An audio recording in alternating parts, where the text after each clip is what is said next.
Inscreva-se no canal e compartilhe nossos vídeos para que possamos alcançar mais pessoas para a glória de Jesus Cristo. Irmãos, vamos abrir as nossas Bíblias. Romanos capítulo 1, dos versos 16 e 17. Romanos 1, versos 16 e 17. Está ali? Leiamos. Pois não me envergonho do Evangelho, porque é poder de Deus para a salvação de todo aquele que crê, primeiro do judeu e também do grego, visto que a justiça de Deus se revela no Evangelho, de fé em fé, como está escrito, o justo viverá por fé. Oremos mais uma vez. Pai querido, muito obrigado pela Tua palavra. Fala aos nossos corações, ó Pai. Pai, ministra em nossos corações. Em nome do Senhor Jesus Cristo. Aleluia, Jesus. Amém. Irmãos, quantos segredos nós guardamos na vida? Quanto segredo você guardou na vida e por quê? Quanta coisa boa você poderia ter falado e não falou. Quanta pessoa você poderia ter ajudado por ter batido com a língua nos dentes, não é assim que fala? E não falou. Quantas coisas boas você poderia ter feito se você pudesse ter professado, falado, ser agido como profeta de Deus, e não falou. Quantas revelações você ouviu que te chocou? Quantas surpresas você teve por parte de pessoas que você nunca imaginou e ter, fala assim, nossa, mas ouvir isso dessa pessoa, eu nunca imaginava. Quantas pessoas demonstraram coragem, contando um segredo libertador. E ao contar esse segredo libertador, tiveram suas vidas mudadas. Quantas pessoas carregaram grandes fardos, pesos em suas costas, por guardar algum segredo, algo doído, e de repente ela não dá conta e ela fala, não, eu preciso falar, eu preciso contar. Eu mesmo, como pastor, eu participei dessa situação por várias vezes. 22 anos pastoreando. 22 anos. Quantas pessoas foram libertas pelos simples ato de confessar algo que estava corroendo por dentro. Carregaram um bom tempo algo em silêncio. Carregaram por um bom tempo uma tonelada de peso nas suas costas. Você conhece algum caso assim? Conhece algum caso assim de alguma pessoa que soltou alguma coisa que foi como se tirasse algum peso muito grande das costas? E esse é o segredo libertador para muita gente que precisa abrir a boca, abrir o coração,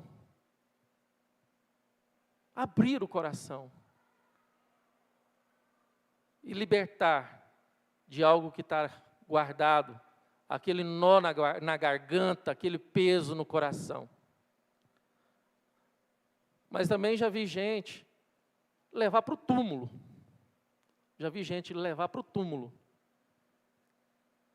Morrer e levar para o túmulo. Misericórdia, irmãos. Tem muita coisa que precisamos entender, irmãos, que é libertador. muita coisa. E Jesus disse, irmãos, que a verdade liberta. Jesus é a verdade que liberta. Mas quando Jesus disse que a verdade liberta, para a gente conhecer a verdade vos libertará, é porque a mentira, ela escraviza. Tudo aquilo que é enganoso, que é mentiroso, vai escravizar, vai te aprisionar, vai te deixar preso, vai te deixar sufocado, vai colocar um peso nas suas costas. Se Jesus é a verdade que liberta, existe algo contrário que vai querer te prender em mentiras e enganos.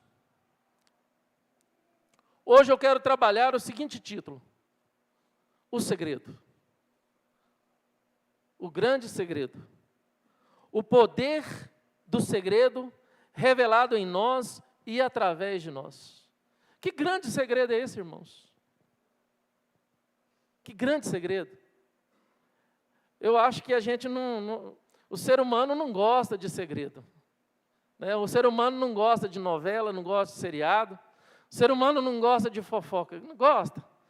Se alguém liga para você e fala assim: fulana, eu tenho algo para te contar, mas você vai ficar de queixo caído. E ela te liga 8 horas da manhã.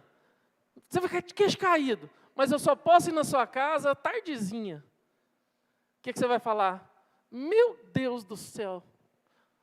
Não, vem aqui em casa agora, passa aqui. Vem cá, vem tomar um café. Se ela não puder, você vai ficar louco para o dia passar, para ela chegar na sua casa, para ela te contar, ou não? A gente gosta de segredo ou não gosta? Só os homens, a mulher não. Graças a Deus, né? Os homens precisam aprender com as mulheres, viu, homens? Aí, tá vendo? Nós precisamos aprender com as mulheres. É do ser humano. Tanto homem quanto mulher, gente. A gente quer, a gente fica curioso. É do ser humano a curiosidade. Né? É do ser humano. Interessante, quando a gente olha para a carta de Paulo aos Romanos, né, os estudiosos afirmam que a carta de Paulo aos Romanos é a cordilheira do Himalaia, de toda a revelação bíblica. É a maior tratado teológico das Escrituras Sagradas. Hernandes Dias Lopes, quando ele comentou ou tratou do verso 16 e 17, ele falou assim: se a carta de Romanos é a cordilheira do Himalaia, né, o verso 16 e 17 é o Monte Everest. É o Monte Everest da carta de Paulo aos Romanos.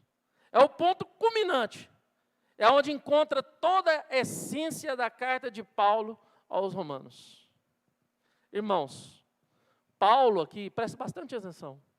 Paulo, nesses 2 poderosos versículos, nos mostra o segredo que pode mudar a nossa vida e a vida de muitos à nossa volta. E é impactante e desafiador. Aqui não é o segredo da confissão positiva, não é o segredo do pensamento positivo, não é o segredo do universo conspira a favor daquele que pensa positivo. Não é esse o segredo que Paulo vai te ensinar aqui. Mas Paulo, ele tem algo muito bom, muito poderoso para nos ensinar aqui nesses 2 versículos. E Paulo mostra para nós esses 2 grandes segredos. Na verdade, são 3, que um sermão calvinista, né, reverendo Saulo? Um sermão reformado calvinista tem que ser 3 pontos. Né? Então, o primeiro grande segredo que Paulo quer nos mostrar aqui, irmãos, preste bastante atenção, vire o boletim, a anotação do sermão, pega uma caneta, anota aí. Primeiro segredo, a primeira verdade impactante que Paulo quer ensinar aqui é o seguinte, irmãos. Olha aqui, a timidez vocacional cristã nos priva da experiência com o poder de Deus. Pastor, mas o senhor falou bonito demais. Onde o senhor arranjou essa frase? A experiência vocacional cristã. O que é isso, hein, Luiz? Misericórdia. Traz esse trem para mais simples. O que é isso? Experiência vocacional cristã nos priva da experiência com o poder de Deus. A vergonha, a timidez, a falta de atitude cristã, a apatia cristã. Sabe, aquela questão de que nós nos acomodamos. Como cristão, nós nos acomodamos. Pensa na igreja primitiva. Era uma igreja acomodada? Hã? Não. Era uma igreja que fugia dos seus algozes. Era uma igreja que enfrentava os leões, os gladiadores. Pensa na igreja dos pré-reformadores, dos reformadores, dos pós-reformadores. O quanto eram perseguidos. Mas é a nossa igreja hoje, vamos dizer, nesse termo filosófico, né, na pós-modernidade. Como que vai a nossa vida cristã? Vai bem, obrigado. Vidinha boa. E aí a gente, logo de cara, Paulo entra de sola. A sua falta de atitude. Olha, Paulo falando para a igreja de Roma naquela época. Irmãos, a falta de atitude de vocês. Estou parecendo pastor da Universal, né? Afinando a voz. A falta de atitude de vocês vos priva da experiência com o poder de Deus. Vocês estão sendo privados da experiência do poder de Deus pela falta de atitude. Como que ele está falando isso? Verso 16. Pois não me envergonho do Evangelho. Eu não me envergonho. Eu não me sinto intimidado. Eu não tenho falta de atitude por vergonha, por timidez. Eu não me sinto intimidado. Porque o Evangelho é poder de Deus para a salvação de todo aquele que crê, primeiro do judeu e também do grego.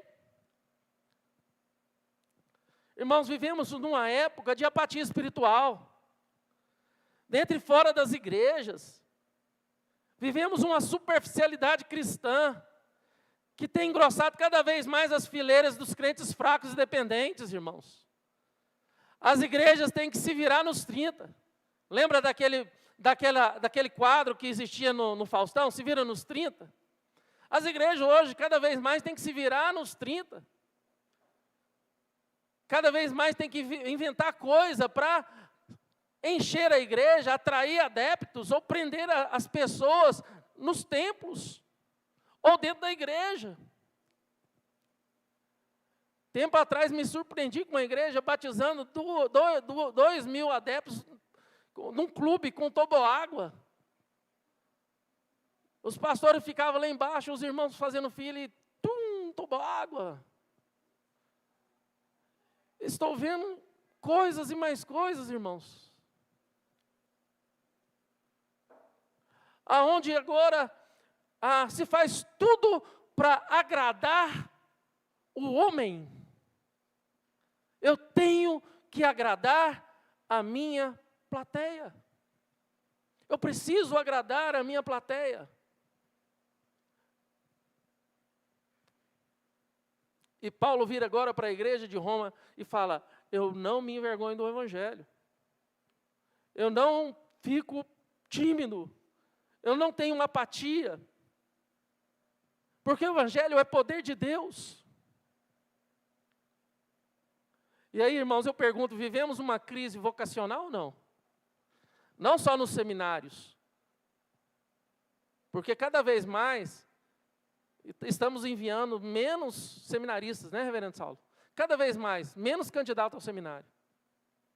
Eu lembro da minha primeira turma de seminário, em 2001, tínhamos 42 seminaristas na sala de aula. 42. Hoje, se você for no seminário, você vê sala com 11 seminaristas. Estamos vivendo uma crise vocacional cristã, irmãos, tanto tanto na questão de vocação ao sagrado ministério, quanto na questão de membresia da igreja.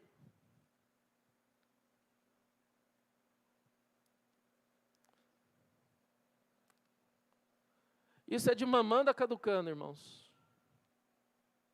De mamanda caducando. E essa realidade precisa mudar. Paulo chama a atenção da igreja de Roma para isso, como chamou do líder Timóteo, do jovem Timóteo. Olha o que Paulo, olha, isso serve para nós hoje, irmãos. Preste bastante atenção como Paulo trata desse assunto com Timóteo. E trata para nós hoje. 2 Timóteo, capítulo 1. 2 Timóteo, capítulo 1, dos versos 1 a 14. Paulo tratando com Timóteo e resolvendo esse problema comigo e com você aqui hoje. Presta bastante atenção. Tá? Timóteo, de 1 a 14. Olha Paulo falando a Timóteo. Paulo, apóstolo de Cristo Jesus, pela vontade de Deus e não pela vontade de homens. De conformidade com a promessa da vida que está em Cristo Jesus. 2. Ao amado filho Timóteo, graça, misericórdia e paz da parte de Deus Pai, de Cristo Jesus nosso Senhor, e não da parte de homem. 3. Dou graças a Deus, a quem desde os meus antepassados sirvo com consciência pura, porque sem cessar me lembro de ti nas minhas orações de noite e dia. 4. Lembrando das suas lágrimas, estou ansioso por ver-te para que eu transborde de alegria. 5. Pela recordação que guardo da tua fé sem fingimento, da tua fé sem o quê? Fé sem fermento, fé sem mistura, fé sem fingimento, fé sem fermento, fé sem mistura, fé pura. A mesma que primeiramente habitou na sua avó Lóide, em tua mãe Eunice, e estou certo de que também em ti. 6. Por esta razão, pois, te admoesto que reavives o dom de Deus que há em ti pela imposição das minhas mãos. 7.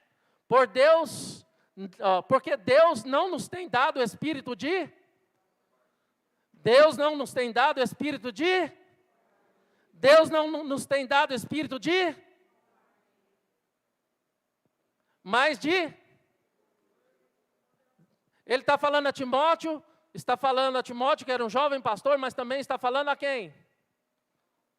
Por que essa palavra foi parar nas Escrituras Sagradas? Para falar também a mim e a você como igreja. Deus não tem nos dado espírito de covardia, irmãos, mas de poder, de amor e de moderação. 8. Não te envergonhes, portanto, do testemunho de nosso Senhor, nem do seu encarcerado, que sou eu. Pelo contrário, participa comigo dos sofrimentos, a favor do Evangelho, irmão. Segundo o poder de Deus. 9. Que nos salvou e nos chamou com sua santa voz. O que eu falei agora? Está tendo uma crise de vocação na igreja. Por causa de quê? Falta do poder de Deus. Por causa de quê? Por causa daquilo que Paulo falou para Timóteo agora. Vamos lá. Não segundo as nossas obras, mas conforme a sua própria determinação e graça, que nos foi dada em Cristo Jesus, antes dos tempos eternos. Isso não é história que foi contada por Paulo recentemente, há 3.000 anos atrás. Está sendo contada pelo pastor Camilo agora para você não. Foi antes dos tempos eternos. Foi dada a Cristo Jesus antes dos tempos eternos. Deus determinou isso na eternidade, irmãos. Vai lá, 11. 10, né? E manifestada agora pelo aparecimento de nosso Salvador, Cristo Jesus, o qual não só destruiu a morte, como trouxe luz à vida e a imortalidade mediante o Evangelho. Congela. O que é Evangelho? O que é Evangelho? Evangelho é uma junção de duas palavras no grego. Evangelho. Boa. Evangelho, mensagem. Boa notícia, boa notícia. Boa notícia. Qual que é a boa notícia? Qual é a boa notícia? Olha a boa notícia. Olha a boa notícia. Agora, aparecimento de nosso Salvador Jesus Cristo, o qual não só destruiu a morte, nos salvou destruindo a morte, como trouxe à luz a vida e a imortalidade mediante o... Qual é a boa notícia? Imortalidade, vida, luz e a destruição da morte. Irmãos, por que a boa notícia não mais mexe com a gente? Porque a gente não está nem aí mais para a má notícia. Porque para nós a má notícia já virou fake news. Não é essa aí como é que fala, gente? Do lado de lá, não vou nem falar o nome, mas não é a conversa do lado de lá, né? Não tem o lado de lá e o lado de cá? Então é a conversa do lado de cá, né?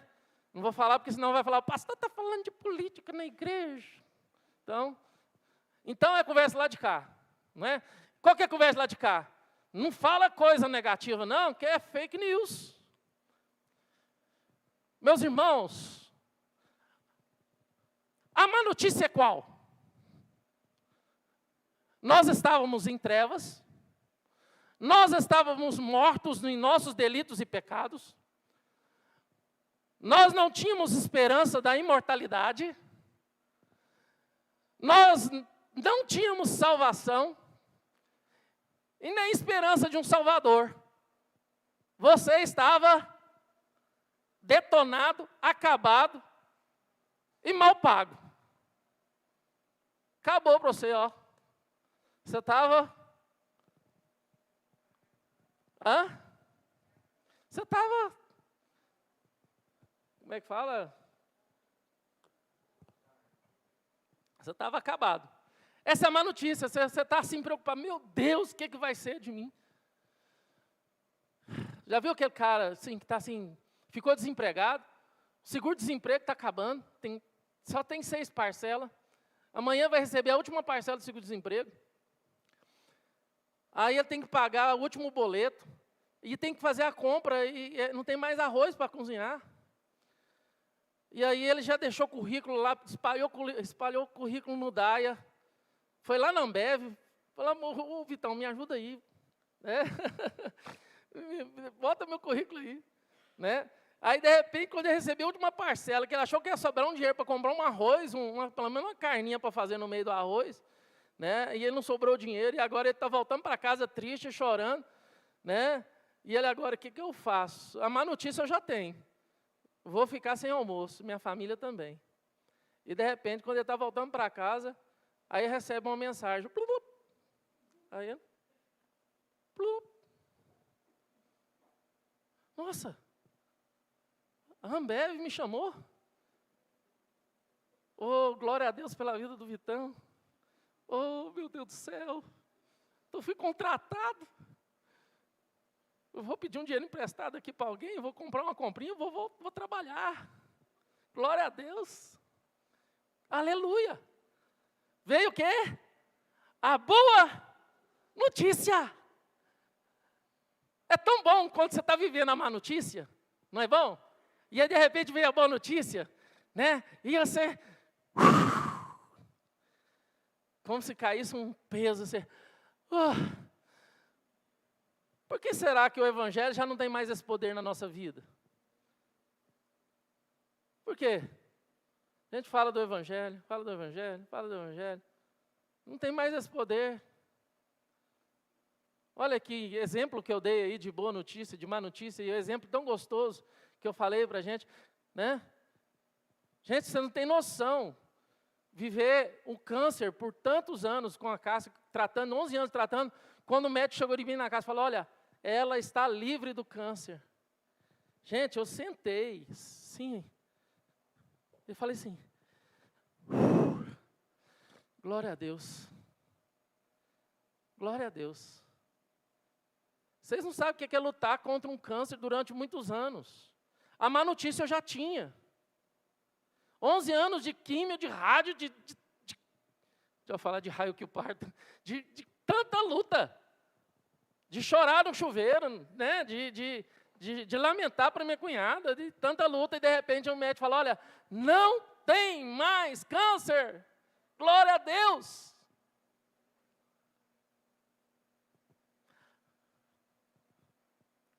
A má notícia nós já tínhamos, irmãos. A má notícia o mundo tem. A má notícia o seu vizinho tem. A má notícia o seu colega da escola tem, a sua coleguinha tem, o seu amigo tem. Tem muita gente sofrendo com a má notícia lá fora. E você pode aliviar essa pessoa, porque você tem a boa notícia. Você tem a boa notícia. Segue lá para o 11.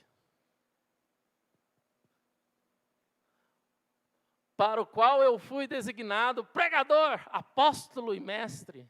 12. E por isso eu estou sofrendo essas coisas, todavia, não me envergonho, porque eu sei em quem tenho crido. Eu não me envergonho porque eu creio em quem tenho crido. Quem não se envergonha do Evangelho? É aquele que tem certeza em quem crê. Você tem certeza em quem você crê? Então não seja tímido. Saia dessa apatia. Leve essa boa notícia para os que estão cansados e sobrecarregados lá fora. Estão vivendo não fake news, daqueles que estão do lado de lá. Lá, 13. Não terminei de ler, né? Não volta. Desculpa, Alessandro. Porque sei em quem tenho crido, e eu sou certo de que aquele que é poderoso para guardar o meu depósito até aquele dia. Glória a Deus. Próximo. Mantenha o padrão das sãs palavras que de mim ouvistes, com fé e com amor, que está em Cristo Jesus. 14. Guarda o bom depósito, mediante o Espírito Santo que habita em nós. Eu podia terminar esse sermão agora, né?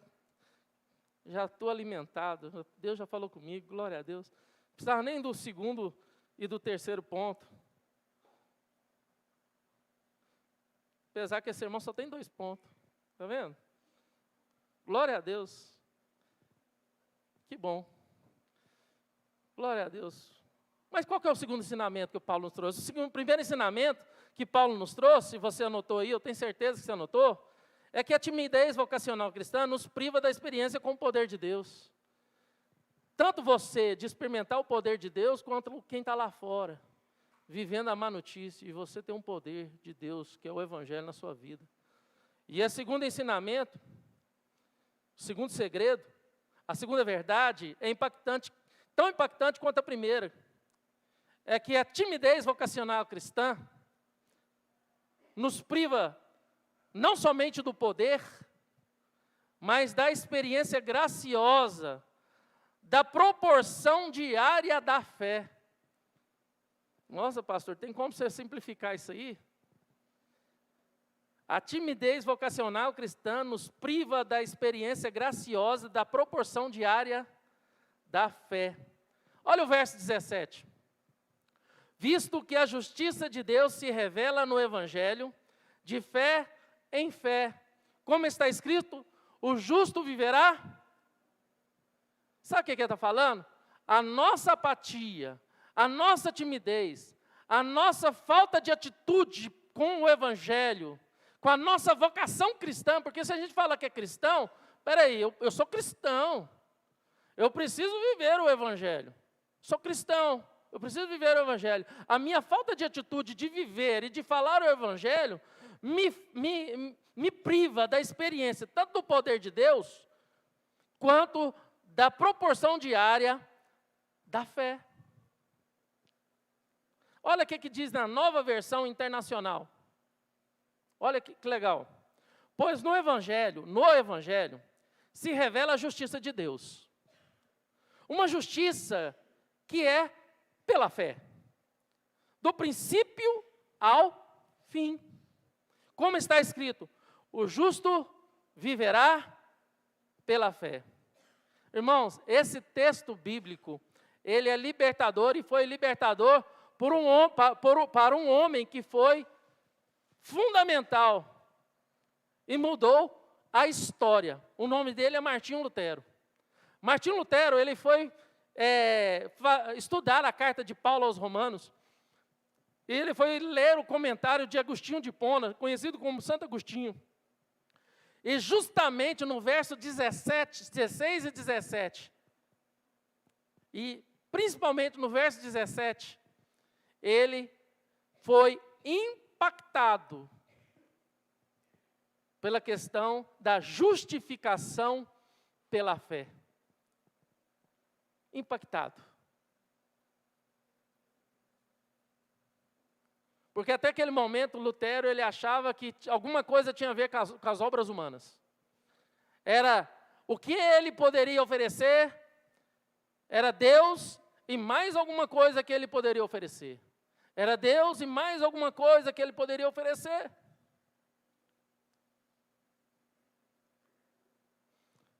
Irmãos, e nossa humanidade, ela sempre quer se colocar nessa posição de querer cooperar com Deus nesse processo de salvação. A gente não quer descansar na fé, a gente não quer viver de fé em fé. A gente não quer aceitar essa questão de, Deus, o Senhor é o autor e consumador da nossa fé. Eu preciso, meu Deus, eu preciso entender que o Evangelho me coloca numa posição que eu preciso viver pela fé. Eu não posso viver numa apatia de que eu tenho que fazer alguma coisa. Que apatia diferente é essa, né? Que vai ajudar Deus. Eu tenho que fazer alguma coisa que vai ajudar Deus. E aí eu descanso na minha obra. Eu tenho que descansar nas minhas obras. E aí, irmãos, acabou. Interessante, para entender isso melhor, tem um texto lá em Abacuque, que é o próprio texto que Paulo usou para justificar isso aqui. Abacuque 1, 2 e 4, e depois Abacuque 2, de 1 a 4. E está assim: até quando, Senhor, clamarei eu? Isso é o profeta Abacuque, quando o reino de Israel estava sendo assolado pelos caldeus. Não, fica tranquila. E aí o profeta clamou a Deus. Até quando, Senhor, clamarei eu? E tu não me escutarás? Gritar-te-ei violência, e não me salvarás? Porque me mostras a iniquidade e me fazes vir a opressão? Pois a destruição e a violência estão diante de mim, há contendas, e o litígio se suscita. Aí vem depois, o 4, verso 4. Por esta causa a lei se afrouxa e a justiça nunca se manifesta, porque o perverso cerca o justo e a justiça é torcida. Aí vem a resposta de Deus. Olha a resposta de Deus no capítulo 2, verso 1 e 4, para o profeta Abacuque. Olha o que Deus responde. Por-me-ei na minha torre de vigia, colocar-me-ei sobre a fortaleza, e vigiarei sobre ver o que Deus me dirá, e que resposta eu terei à minha queixa. O Senhor me respondeu e disse, olha o que o Senhor disse: escreve a visão, grave-a sobre as tábuas, para que a possa ler até quem passa correndo. Porque a visão ainda está para cumprir-se no tempo determinado, mas se apressa para o fim e não falhará. Se tardar, espera-o, porque certamente virá e não tardará. Eis o soberbo, a sua alma não é reta nele, mas o justo viverá pela sua fé. R.C. Sproul, teólogo muito conhecido, comentando esse texto, diz que o justo que coloca sua confiança em Deus viverá sem timidez pela fé. E esse homem cuja justiça é baseada na fé, viverá na proporção da fé diária que Deus tem para ele. Deus tem uma proporção de fé diária para você. Qual é a sua situação diante de Deus? De timidez? De vergonha? De se estribar na sua própria força? No seu próprio entendimento? Irmãos, as coisas só vão mudar à nossa volta quando essa justiça de Deus brotar por meio da fé revelada a você no Evangelho, que precisa ser anunciado com coragem e intrepidez, porque nós somos cristãos. E se somos cristãos, somos evangélicos. Nós somos evangélicos, não é porque nós somos de uma igreja denominacional, presbiteriana ou protestante, não. Isso não tem nada a ver. Nós somos evangélicos porque nós somos cristãos, e todo cristão é evangélico, porque professa o evangelho do Senhor Jesus Cristo.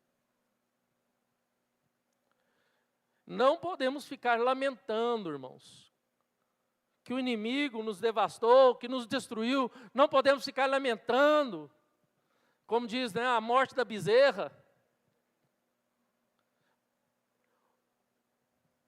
E devemos olhar o que Deus falou ao profeta Abacuque aqui.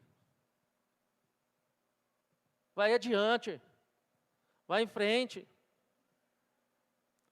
E aí Deus proferiu 5 ais. Se você leu adiante, Deus proferiu 5 ais aos caldeus. 5 ais. Aos inimigos de Deus. Aí só restou o quê? Abacuque partir para a galera. Né? E aí eu vou para a galera. Só foi agradecer a Deus, né? Não foi para a galera não, só foi agradecer a Deus. Glória a Deus, obrigado Deus, porque o Senhor me respondeu. Então, meus irmãos, a fé é a certeza, a convicção de que a vontade de Deus vai se cumprir. Prossiga de fé em fé. Não seja tímido. Não seja tímido. Por isso Paulo falou, como vocês, começando no Espírito, agora estão vivendo na carne, vamos viver no Espírito, vamos viver pela fé.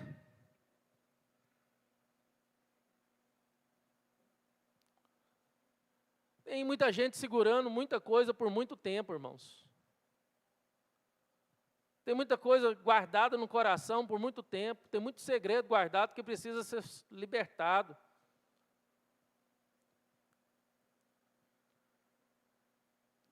E às vezes por questão de visão de mundo, por não entender o Evangelho. E às vezes por medo. Há tantos sentimentos e valores no coração que precisa ser tratado. Mas hoje nós aprendemos um grande segredo. Há algo maior do que qualquer dor que você carrega no seu coração. Há algo maior do que qualquer medo e anseio que você carrega no seu coração. Que é o poder de Deus. Que é a graça de Deus. E esse poder e essa graça de Deus só pode ser experimentada na sua vida a partir do momento que você sair da sua apatia. Da sua inibidez. E você fala, agora eu vou viver de acordo com o meu chamado, com a vocação que Deus me chamou. E Deus me chamou para ser um missionário. Porque o ide, por todo mundo e pregar o evangelho a toda criatura, não foi somente para o pastor, não foi somente para os missionários, não. Foi para todo cristão.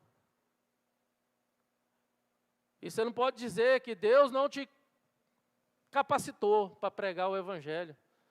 Porque ele falou para os discípulos, olha, fica aqui em Jerusalém, até que do alto seja revestido de poder. Abra a tua boca, e eu falarei. Feche seus olhos, quero orar com você. Senhor nosso Deus, Pai poderoso, nós agradecemos por este momento em que podemos nos reunir em Teu nome e ouvir a Tua palavra. Agradecemos pela mensagem poderosa que recebemos essa noite, baseada em Romanos 1, capítulo 1, 16 e 17. Pai, essa palavra que nos lembra do Teu poder transformador, através do Evangelho, e da justiça revelada de fé em fé. Pai, reconhecemos que muitas vezes somos tímidos em nossa vocação cristã, e deixamos de experimentar o Teu poder e a Tua graça, por causa da nossa inércia e por falta de coragem. Pedimos perdão, Pai, por esses momentos de fraqueza que nós temos. Senhor, assim como Paulo não se envergonhou do Evangelho, ajuda-nos a sermos corajosos e firmes em nossa fé, e que possamos viver de acordo com a Tua justiça, confiando não em nossas próprias obras, mas na fé em Jesus Cristo, nosso Salvador. Pai, em cada um de nós aqui presente, possa refletir profundamente sobre a mensagem de hoje. Os irmãos que estão online, aqueles que vão ouvir pela internet, que possamos identificar, Pai, as áreas das nossas vidas, onde precisamos de transformação, coragem, para viver plenamente o Evangelho. Ajuda-nos, ó Deus, a não carregar mais os fardos que nos impedem de experimentar a Tua graça e o Teu poder. Senhor, que possamos ser testemunhas vivas do Teu amor e da Tua justiça. Que a nossa fé seja renovada e fortalecida a cada dia. E que possamos viver de fé em fé, como está escrito, ó Pai, que o justo viverá pela fé. Nós te pedimos que o Teu Espírito Santo nos guie, nos capacite a aplicar essas verdades em nossas vidas diárias, ó Deus. Que possamos ser luz em meio à escuridão e sal nessa terra, proclamando com ousadia o Evangelho da salvação. Em nome de Jesus, nosso Senhor e Salvador, é que nós oramos. Amém, amém, amém.